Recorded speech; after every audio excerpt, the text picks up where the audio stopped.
সুতরাং আগামী দিনের ইসলামী আন্দোলনের এই দায়িত্ব বাংলাদেশ জামাত ইসলামীর প্রতিটি কর্মীকে পালন করতে হবে। তাদেরকে সিদ্ধান্ত নিতে হবে এদেশের মানুষকে ইসলামী হুকুমত বুঝানোর জন্য, যেখানে মানুষ সুখে শান্তিতে নির্যাতন নিপীড়িত থেকে নয়, একটি সুন্দর সমাজে তার জীবনকে অতিবাহিত করতে পারবে।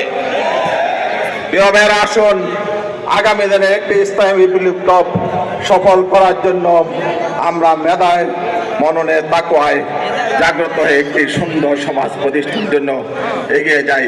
আসসালামু আলাইকুম ওয়া রাহমাতুল্লাহ।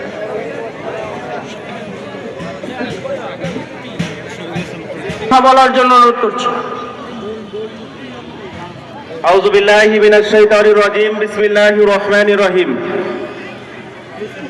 বাংলাদেশ জামাত ইসলামী কাশিমপুর গাজীপুর মহানগরীর সম্মানিত আমির ডক্টর অধ্যাপক জালালউদ্দিন স্যার, উপস্থিত মহানগরীর নেতৃবৃন্দ, প্রিয় কর্মীগণ, আসসালামু আলাইকুম ওয়া রাহমাতুল্লাহি ওয়া বারাকাতুহু। সম্মানিত উপস্থিতি, আমরা বিগত সময় দেখেছি আমাদের ক্যাম্পাসগুলোতে অস্ত্রের জঞ্জালেনি। আমরা দেখেছি ছাত্রদের সেই আমাদের একটা ভারতকে হত্যা করার আচরণ। আমরা এই সময়ে আর এই ধরনের আচরণ দেখতে চাই না। অন্তর্বর্তীকালীন সরকারকে বলতে চাই, আপনারা যেভাবে ছাত্রলীগকে নিষিদ্ধ করেছেন, এদেশের মাটি থেকে আওয়ামী লীগকে নিষিদ্ধ করতে হবে। সম্মানিত উপস্থিতি, আপনাদের সন্তানদেরকে আমাদের ছাত্র শিবিরের আহ্বান পৌঁছে দিয়ে আমার বক্তব্য এখানে শেষ করছি। আসসালামু আলাইকুম ওয়া রাহমাতুল্লাহি ওয়া বারাকাতুহু।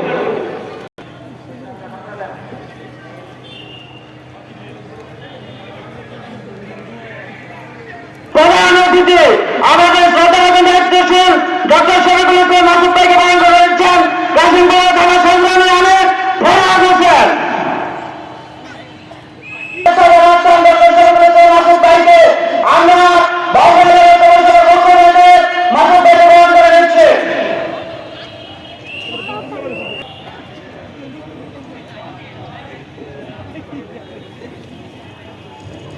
প্রিয় গাজীপুর মহানগরের অন্যতম গুরুত্বপূর্ণ ব্যক্তিত্ব, কেন্দ্রীয় মন্ত্রিসভার অন্যতম সদস্য, গাজীপুর বাংলাদেশ জামাত ইসলামীর কেন্দ্রীয় কর্মপরিষদ সদস্য, ঢাকা মহানগরী দক্ষিণের সংগ্রামী সেক্রেটারি আফসার মোহাম্মদ ফারুক সহ সংগ্রামী নেতৃবৃন্দ, সাংবাদিক, সম্মানিত উপস্থিতি, আজকে বিগত সময়ে আমাদের কথা বলার সমস্ত অধিকার আমাদেরকে কেড়ে নিয়েছিল এই ফ্যাসিস্ট সরকার।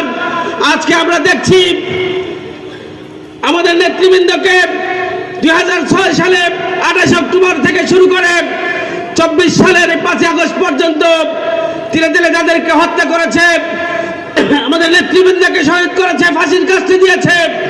আমরা স্পষ্ট ভাষায় বলতে চাই, প্রত্যেকটা হত্যাকাণ্ডের বিচারে বাংলার জমিনে করতে হবে। সম্মানিত উপস্থিতি, আজকে এই আন্দোলনে যারা পঙ্গুত্ব বরণ করেছেন হাজার হাজার মানুষ, ছাত্র জনতা, তাদের যেই আওয়াজ ছিল আমরা একটা বৈষম্য বিরোধী দেশ গঠন করব। আমরা বিশ্বাস করি কোরআন আইন ছাড়া, আল্লাহর আইন ছাড়া, রাসূলের আদর্শ ছাড়া সেই সমাজ কায়েম কখনো সম্ভব নয়।